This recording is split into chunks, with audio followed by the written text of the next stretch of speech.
all these tips are not just for your career. Like, I want you to think of these tips as like lifestyle tips, right? Hello everyone. Today we're gonna be talking about how to do college the right way. There's so much advice that we hear every single day telling us to go to college, go to college, go to college. Our parents, our teachers, YouTube, literally everywhere. You're getting hit from all different directions.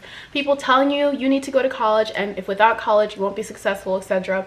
But there's not much advice on how to do college the right way, right? How to strategize and maximize your time in college. This is some stuff that I feel like I was able to do when I went to college, and it's why I was able to exit college so successfully, debt-free, the career choice that I want, the job that I want, the degree that I want.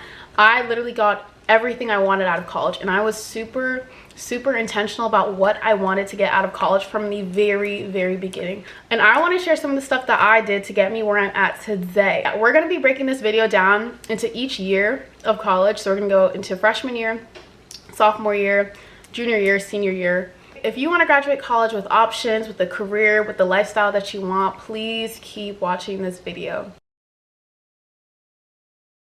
Year number one, this is the imprint year, okay? This is the exploration and positioning yourself.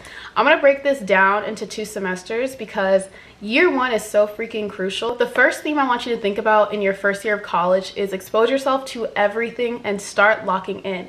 The minute you have decided and you have a definitive, like, okay, I wanna do this career path or I wanna do this major, you need to start locking in. Do not get too comfortable. Do not get lost in the sauce of like, quizzes, exams, tests, GPAs. Like, as important as those things are, you need to ground yourself and make sure that you are pouring in a healthy amount into your GPA, a healthy amount into your career, a healthy amount into planning for the future to ultimately give you the lifestyle that you're looking for. Your main goal by the end of freshman year is 1, declare your major, 2, imprint and find yourself a big sis, and 3, get a actual professor mentor. So your first semester of your freshman year, this is the exploration date. A lot of people typically go into college with like 2 or 3 majors in mind, right? Like, they have an idea of what they want to do, but they're in between like 2 things. If you're in between 2 things, I want you to take core classes from each of those things in your first semester. So let's say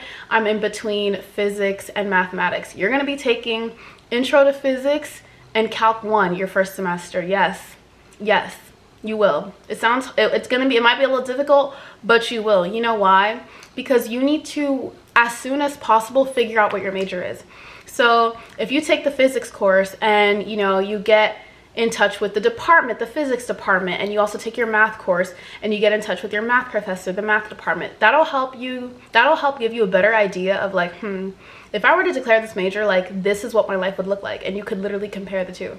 The next thing I want you to do in your first semester freshman year in terms of self-exploration is I want you to join 3 organizations, okay? 3. One organization is career focused, another organization is networking focused, and the 3rd organization is for fun. So for me personally, I did volleyball for fun, I did investment club for networking, and I did the consulting club for career focus, right? They both kind of sound similar, but they serve different purposes for me.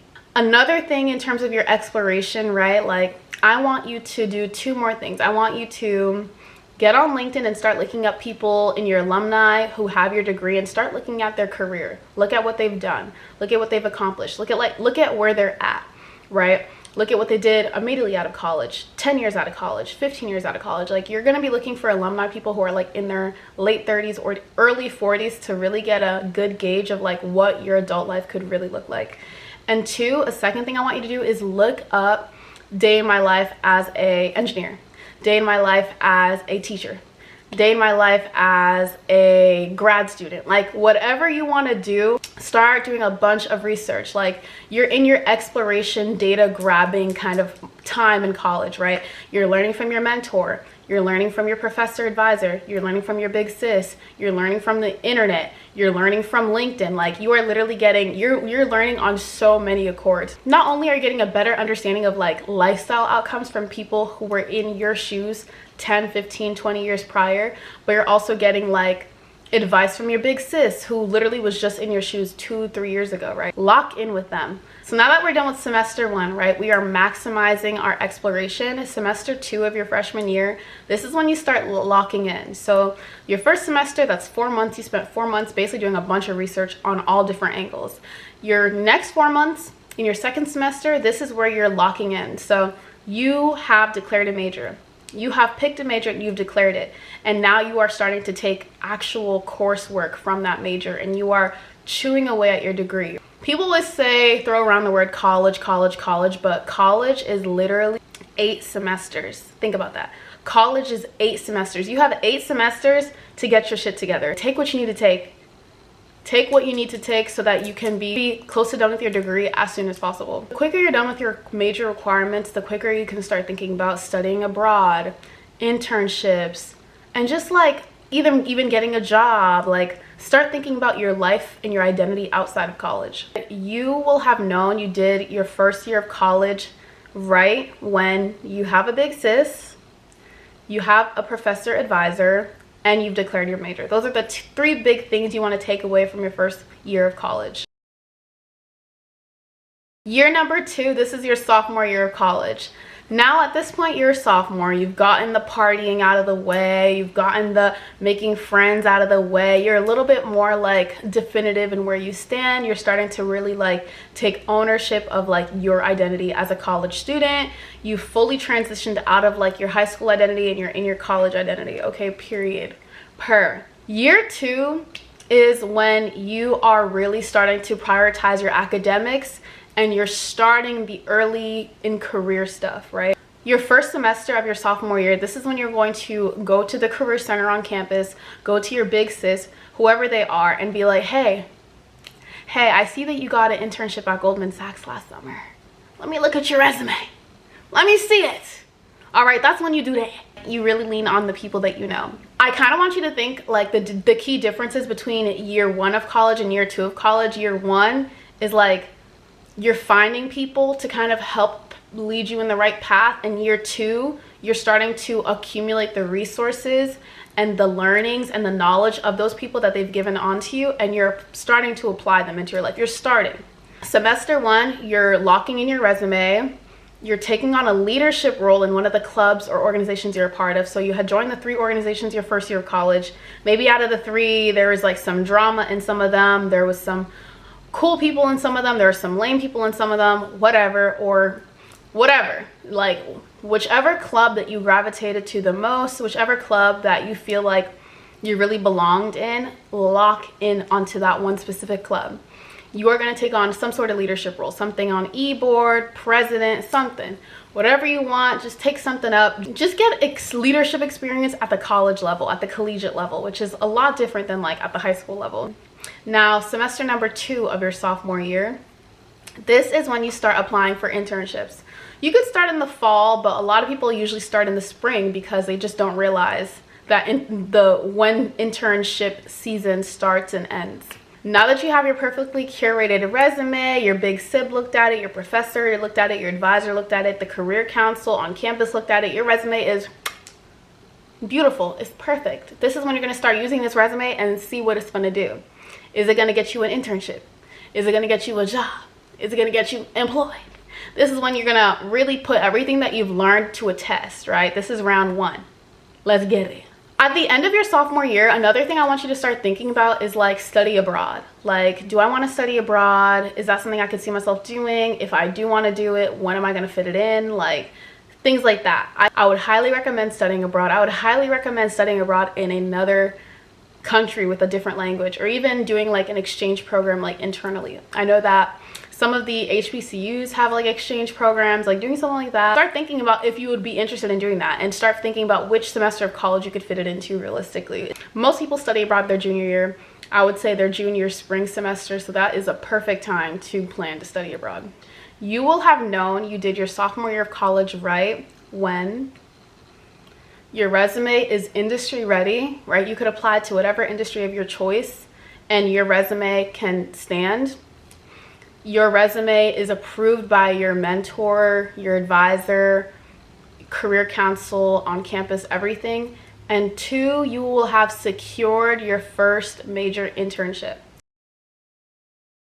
Now we're getting into junior year, year 3. I want you to think of junior year as your execution year, right? Like the first year of college is like, okay, you're figuring it out, you're meeting people, you're getting yourself together. It's a lot of internally focused work. But year 3, your junior year of college, your second half of college is when all of that planning hopefully starts to self-actualize and materialize, right? Your 3rd year of college is a direct pipeline to whether or not you will be employed or employable by the time you graduate. A lot of people start looking for jobs when they graduate from college, like their senior year or even after they graduate. But in reality, the people who are landing the most competitive roles in the most competitive industries, they had that on lock at like 20 years old. Like literally, like whatever internship they had at 20 was a defining moment for them. That's how it worked for me. That's how it worked for a lot of my friends in all different types of industries. You know, healthcare, technology, infrastructure, medical, like all of the above. Your main goal by the end of your junior year of college is to have a full-time internship secured. So your first semester of your junior year, this is when you're recruiting. This is a stressful semester because you'll notice, like, even in your classes, there'll be a lot of absences. Why? Because people are going to be not in class because they'll be in an interview, like literally. So this is a really interesting point. I remember my junior year of college, I just remember being such in awe because I was so thrown aback, right? Like I spent my whole life being told like to be a good student, to be a perfect student, perfect attendance, perfect A's, straight A's, like all of that. And then your junior year of college is probably your first ever experience in life where you're like, you honestly have to like kind of sacrifice your grades for your career. It's not really a sacrifice, but that's how it felt in the moment for me. But now in hindsight, when I look at it, I realize it's more so just like, it's not necessarily a sacrifice, but it's more so like, how I describe it is like 1 foot in, 1 foot out. It's like you're starting to exit, right? You're starting to exit out of your college identity and you're starting to enter into your adult, just individual identity. Right? Semester of junior year, you're recruiting and everybody else is recruiting. It's competitive as hell. It's stressful. It's tiring. Oh my gosh, it's exhausting because you literally have a really hard workload. For most people, their junior year, they're still taking like heavy classes. And then you also have like this time commitment of like recruiting, like literally. This is when you're attending career fairs, job fairs, networking night, you're perfecting your interviewing skills, you're having coffee chats with people on LinkedIn, you're talking to people, alumni members, to see if they can get you referred, to see if they have any opportunities for internships, you know, etc. Like this is when you are in your bag. Semester 2 of junior year, this is when you can study abroad or you double down on the recruiting. So I know some people who literally were supposed to study abroad, but they didn't get any type of offers for an internship, so they canceled their study abroad plans and they literally stayed domestic and kept recruiting. You don't want this to be you. This is not a terrible outcome, but it's like, it's obviously not optimal. So ideally you want to interview, land your internship, and then study abroad and be a baddie. Yeah, that's the ideal situation. You will know you did your junior year of college the right way when you have a summer internship, you have networked and secured interviews in your industry, you studied abroad, experienced maybe a different culture, a different area, a different city, etc. All of the above. All of the above. That's how you know you did your junior year the right way. Now your last and final year of college, your senior year. I want you to think of your senior year as another transition period, kind of like your freshman year. Your freshman year, you're kind of like letting go of your high school kid, childlike identity, and you're entering into your like young adult college identity. Your senior year of college, I want you to view this as like you're leaving your college identity fully and you're coming into your like adult identity. Like, okay, who am I gonna be outside of college? This is a really tough transition, and this is literally one of the reasons why a lot of people suffer from post-grad depression, post-grad blues, is because they literally don't start making that mental like transition.